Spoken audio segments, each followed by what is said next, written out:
2025 is nearly over, and it's been another fun-packed year of war, destruction, geopolitical instability, and politicians still not knowing what a woman is. Can a woman have a penis? Yes. Come on, Zach, we all know what a woman is.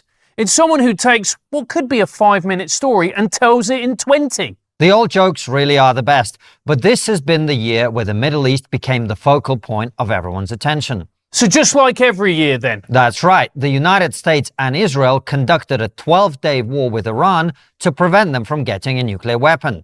The official title for the military attack was Operation Rising Lion. Coincidentally, also Stormy Daniels' nickname for Donald Trump. Trump fired his big rocket into Iran's mountains. The jokes really do write themselves at this point. And significantly damaged Iran's nuclear facilities. The attack was successful despite resistance within MAGA. Tucker Carlson claimed it would be the beginning of World War III.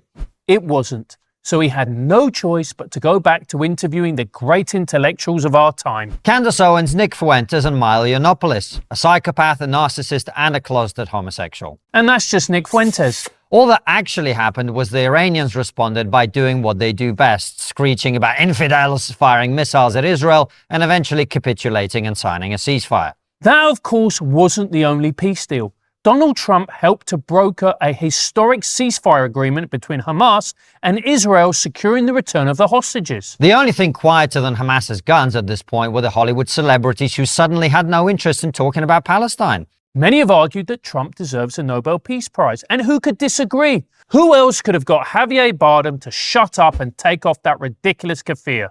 All the Hollywood actors went back to their usual talking points, wisely staying in the realm of fiction like movies, TV shows, and the climate crisis. Because when you've got nothing better to talk about and the career needs a boost, you can always talk about how the world is going to explode into a giant ball of fire.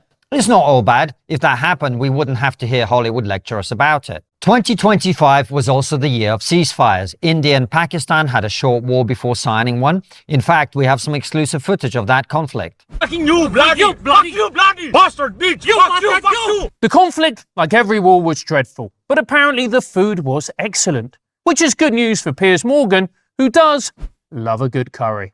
Trump is now trying to negotiate a ceasefire between Russia and Ukraine. He's apparently got his best guy on the case in Steve Witkoff. Sorting this conflict is proving much trickier for Steve, as he still doesn't know exactly where Ukraine is.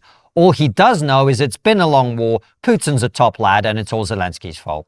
We could talk about Keir Starmer, but honestly, what's the point? Not even his own mother finds Keir Starmer interesting. Keir Starmer is so boring that his house got firebombed by a bunch of Ukrainian rent boys and everyone just shrugged their shoulders and went, oh well, what's for dinner? He's so tedious, he makes Liz Truss appear charismatic and competent. And whilst we're on the subject of British female politicians, can you all please stop crying? It's embarrassing. To be fair, it's just the left-wing ones. And look, we're used to left-wing men crying in public. That's their hobby. But get it together, ladies. Please stop doing it. You're making Jeremy Corbyn's new political party look stable. And they can't even launch a mailing list without it turning into a struggle session. Whatever you say about Zara Sultana, when she appropriated your party's funds, did she apologize? Did she start crying? No. She nicked the money and doubled down like a good northerner.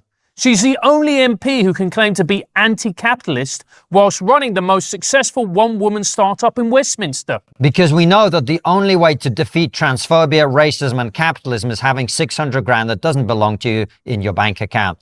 Hence, your party finally landing on their new slogan, for the money, not for you. Yes, it's been a spicy time politically. In September, hundreds of thousands of frustrated, pent-up Englishmen gathered in central London to blow off some steam. Indeed, it was a record turnout for Bonnie Blue. Speaking of adult entertainment, Keir Starmer finally blocked all the naughty websites, which might be a good thing as pornography was getting so extreme. I mean, everywhere you look, it's stepdaughter this, stepdaughter that. It's good to see Woody Allen back directing again. On top of this, we had a new scandal come to light. Migrants were apparently going to their local parks and capturing and eating all the swans. Despite the public outcry, the BBC tried to be more inclusive and launched their new cooking competition, the Great British Lake Off. And that sums up 2025. Across the globe, it was the story of wars, bloodshed and ceasefires.